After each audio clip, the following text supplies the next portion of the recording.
Stage 2 has finally begun of VCT Americas, and honestly, things are looking very, very interesting. Now, with the conclusion of week 1, a lot of interesting pieces emerge as to what we're going to see for stage 2.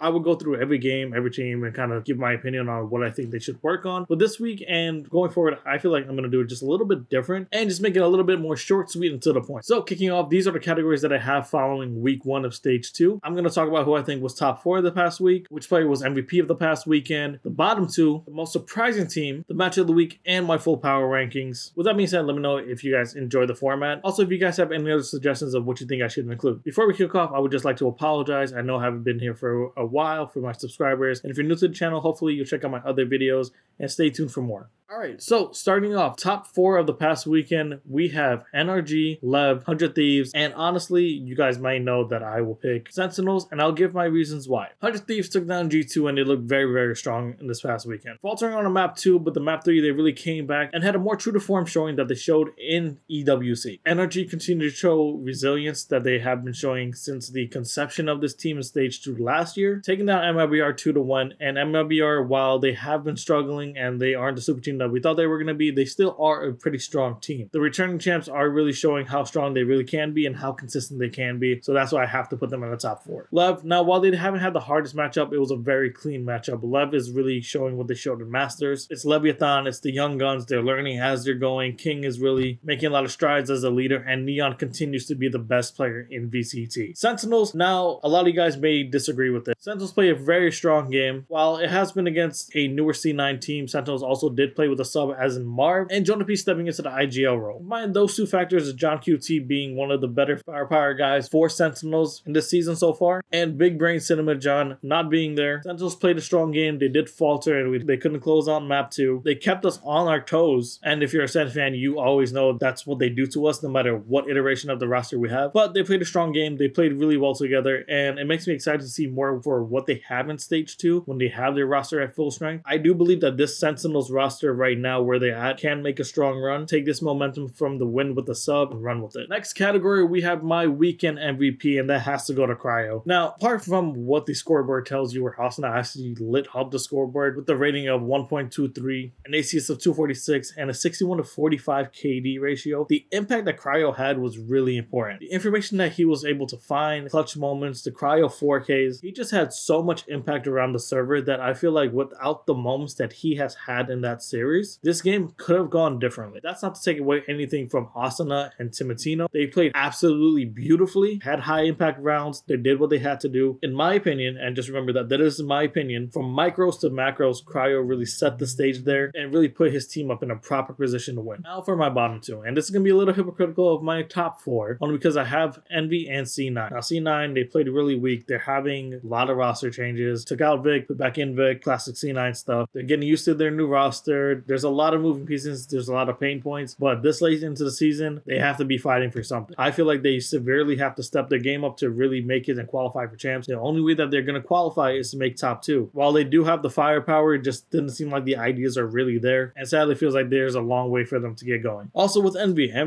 really didn't have a full roster or the same roster throughout any of their stages. They don't even have anybody from their Ascension team. They have decent ideas, just doesn't seem up to par. They seem like they kind of struggle all the way around in understanding what to do, where to do it, and who to play off of. I would have loved to see Envy do well, especially with the return of Kesnet and Demon One. Unfortunately, it didn't work out that way. Next category is the match of the week, and that has to go to 100 Thieves versus G2. This match was absolute cinema. It was one of the most entertaining VCT matches I feel like I've watched in a long time. Back and forth, the IGL masterclasses, the super hype moment, and the super tense low moments. It was just one of the maps that if I were to introduce somebody to VCT, it's what I'm going to show them. If you did miss out on the last weekend of VCT and you're only able to watch one match, that's the match you got to watch. Finally, after all that talk, I'm going to provide you with my power rankings. I'm not really going to go too much into detail on each team. Now, just a reminder, this is solely based off of the last week, not the entire rest of the season, and my prediction based only on week 1 of how they're going to play going forward. So let's get into it. Number 1, I got Leviathan. Number 2, 100 Thieves. Number 3, NRG. Number 4, Sentinels. Number 5, G2. Number 6, MIBR. Number 7, Furia, number 8 Laoji, number 9 Crew, number 10 C9, number 11 EG, and number 12 Envy. Let me know in the comments if you guys enjoyed this video format. Also, if you guys agree with my power ranking. Not only that, I am opening a public Discord server. I will leave a link in the description below if you guys want to check it out and join. So if you guys are interested, hopefully you guys check it out. And if you guys are new to the channel, like and subscribe, and I'll see you guys in the next one.